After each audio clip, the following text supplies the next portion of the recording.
Dominant male juo.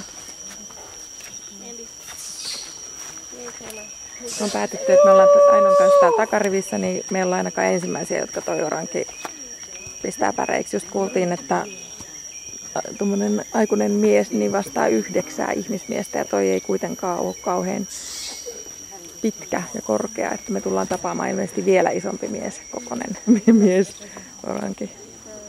Tää on siis niin, uros on 9 kertaa ja naaras on 4 kertaa ihmistä vahvempi. Ne vois tuosta ottaa sitten mukana meidän jalat esimerkiksi, jos niitä huvittaisi. Reput häviää, että niitä meillä ei ole selässä sen takia. Kameroista päästään irti heti, jos joku apina semmoisen, tai oranki semmoisen apina tämän kameran haluaa, niin päätettiin painan kanssa. Lämpötila nousee, samalla alkaa kyllä vaatteet kuivua myös.